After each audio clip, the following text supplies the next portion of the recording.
Beyond Video presents Unhurried Explorers Volume 3, Gippsland Lakes, Waterway of the South. Available in your video library now.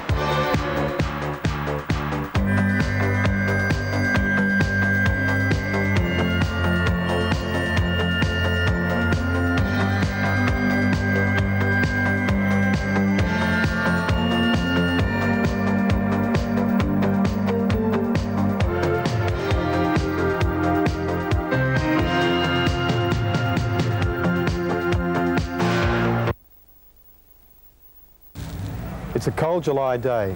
I'm standing at St Kilda Marina, and on July 14th, the Offshore Powerboat Club will be sponsoring the Mercury Trophy. This race will be starting at St Kilda Marina, going out to the Fawkner Beacon, down to Ricketts Point, and then to Frankston. It'll range from 3 laps. We're going to be following Nev Okay's boat, Nepean Country Club. At the moment, there's nothing happening here, but next week, it's going to be a hive of activity as these boats race to get into the water, everyone wanting to be first. Any latecomers are going to be behind the 8 ball.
Saturday afternoon at St Kilda Marina.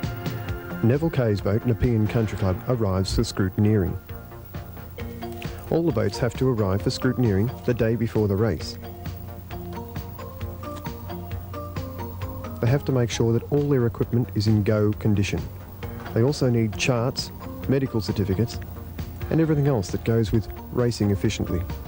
Quicksilver arrives. This is Tony Lowe's boat. It's a 28-foot Harris Cat.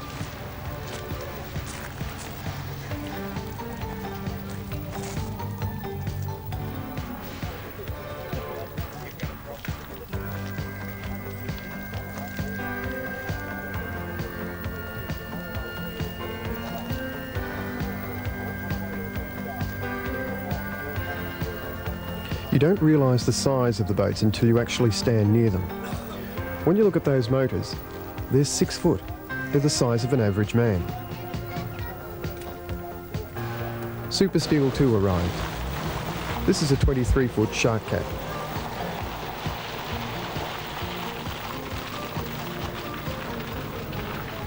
The Tasmanian entry. Southern Cat arrives. This is also a 23-foot Shark Cat.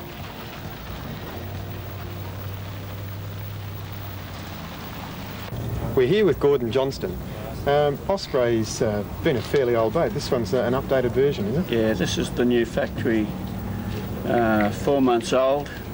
Bigger boat, bigger bullet. Mm-hmm. It's the 2000. Right. The old Osprey was the 1750 tunnel deck, you know. Right.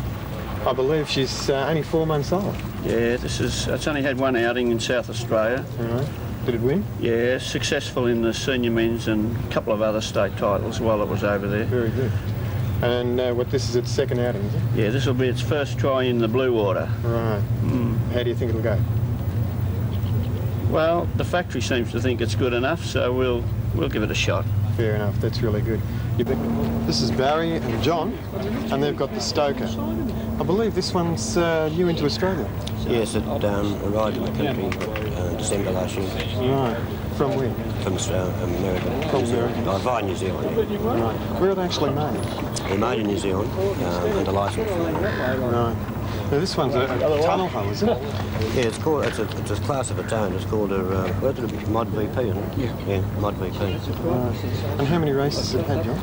Oh, this will be its second. Second. How'd it go over at the first one? That was over Corio. That's Corio Bay. We're very pleased. It's doing very well for 3/4 of the lap, for 3/4 of the race. And, the last 2 or 3 laps we lost a plate. Right. So Came in second, but we're still very happy with it. right. So even though you lost the plate, still came in second. Correct. Oh, that's not bad. Very good. It actually left the field a couple of times. Yeah, there's another boat in the cells that left the field 3 times. So. I believe when it raced in the States, it was lapping the field continually. Yeah, it was a big race over there. One of the major races of the year, and it lapped the field twice. I think it was about a 4-hour race, wasn't it? And how do you think it'll go tomorrow? We hope it'll win. With the conditions like this, should suit it. Yeah, a little bit more chop will make it even better. I'd like to get a little bit of lift under it. For the benefit of the people that don't know what a tunnel hull is, could you describe that for us? Well, it's got 3 pontoons, an ordinary catamaran type style. It's only got 2 pontoons. This one's got actually 3. You can see them there in the background. Okay. Best of luck for tomorrow. Thank you. Entry forms and entry fees are handed in, along with medical certificates. These are all an important part of the safety precautions.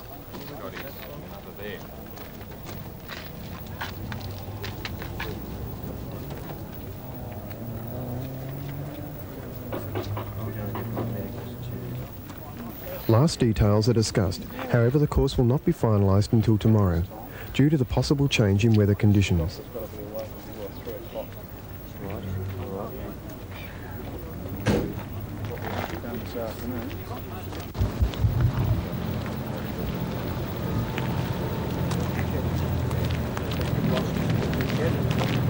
Mike, can you tell us a bit about the boat? Well, it was first built in 1968 by Graham Williams and Norm Jenkins. Norm raced it quite successfully until he did his back. He hurt his back, and then he retired from racing.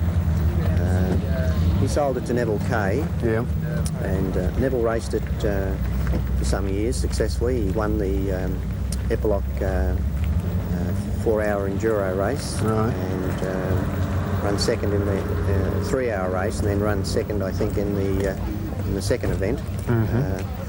He raced it successfully for a period of years. He won just about every race that he competed in his class. Right. It had 2 motors though then, didn't it? Yes, it had 2 motors. It started its life with 2 135s and then 2 40s. Neville raced it with 2 140s. And then I raced it when I bought it from Neville back in 1972, I think it was. I fitted it out with 2 new 150s. Neville skied Paul Jennings from Wilson's Promontory to Devonport. That got in the Guinness Book of Records, didn't it? I believe so, yes, yes. So it's had a very colourful and successful career life. I redecked it. I put a new deck in it and a new transom in it. Tore the deck off it going through the rip one day. Tore it back about 4 feet from the front to the hatch there. So I redecked it there. I won this coming event in my second race with it back in 1974 or 5, I think it was 74 or 5. I can't remember. And I sold it last year to my daughter's fiance, and he fitted it out with one 150 engine. Fair enough. And how do you think it'll go tomorrow? I think if the weather's good, similar to today, it should go very, very well. I think there's not a lot of boats here that'll beat it if if the engine's reliable. Well, it's one of the classics. Should do well. It's a classic old boat, and hopefully it'll be successful. Great. Well, best of luck for tomorrow. Thank you very much. Great. Thank you. Right, well, this is Nev Okay, the owner of Nepean Country Club. Neville, how many races have you won here in Melbourne? We've only won one race in Melbourne up to date.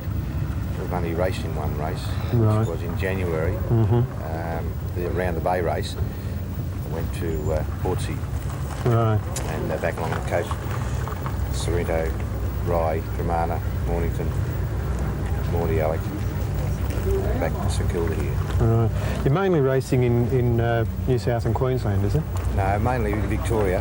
At the moment, we're not running any races in New South Wales. All the races are being held either in Queensland or Victoria. Fine, right. Okay. With Nepean Country Club, she flipped over in the last race. Yeah, unfortunately, the last race we raced in was the Australian Championships, and it was a 3-race series. And on the first day, Anzac Day, we were racing in very rough weather and rough water off Surfers Paradise, and we rolled it over, and they got washed up on the beach in Surfers Paradise. So we were lucky that a lot of people around to give us a hand to pull it out, and we're lucky to save it, and we've worked on it, got it back to in going order again. Right. Lucky enough, it wasn't damaged very much. What's been the cost in rebuilding it? Oh, the cost hasn't been a great deal in rebuilding it. We've had to do a bit of glass work on the hull and replace a lot of bits and pieces on the motor, all our gauges and wiring and things like that. You know, probably around about $10,000, I'd say. Right. It's cost us, but that's only in actual material. You know, all our labour is not taken into consideration. Right. What's the cost of fuel for the tanks, to fill the tanks? No, this boat holds 240 gallons, which in litres would be about 1,100, I think.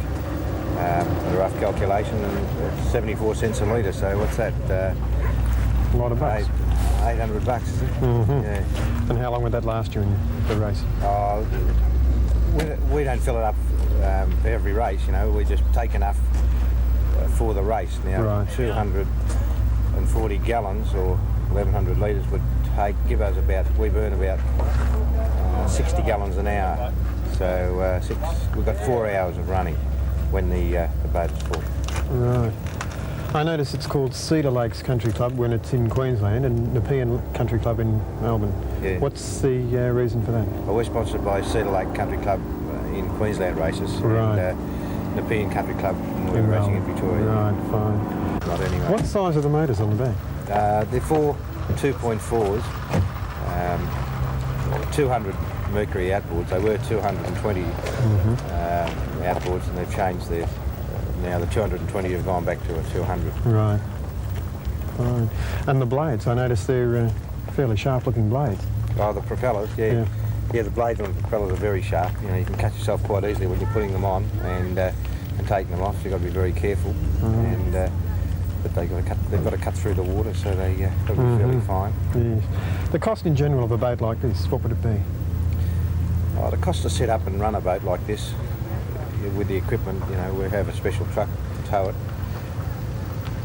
would be, you know, in the vicinity of $150,000 to set something up and run it with all the equipment. You know, we have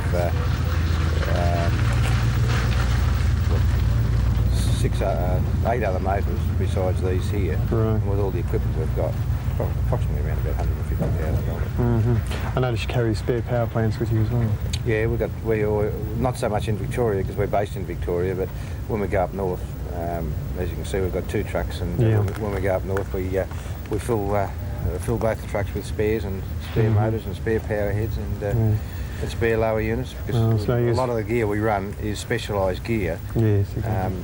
The motors are standard from the top half, but other than the bottom half where the water inlet, because the motors are up so high, the water inlet is a lot different to the standard motors. Right. And we must carry other spares and other gearboxes, we run 2 left-hand propellers and 2 right-hand propellers. Yes. So it gives us a bit of, you could never steer it with... People with probably don't blades going realise one way. that if you have both blades the one way, it'd tend to turn the stern of the boat around, wouldn't it? That's right, yeah. This dramatic set of stills showed just how lucky Neville and Barry were to escape personal injury on the last race in Queensland.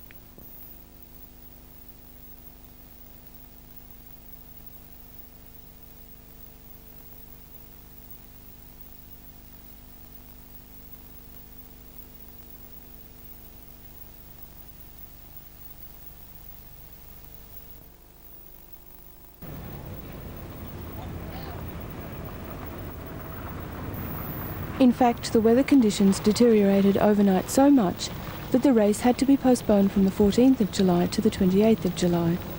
For interstate competitors, this 2 weeks postponement became very expensive. Boats had to be housed, fares to and from home mounted up, and every entry had to be re-scrutineered, with the result that some competitors were forced to retire from the race.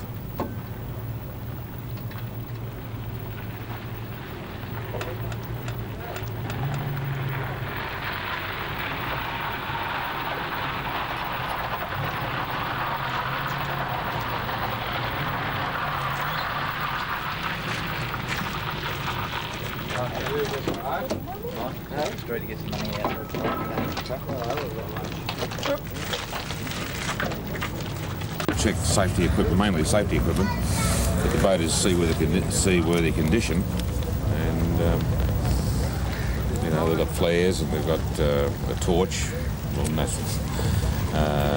foghorn,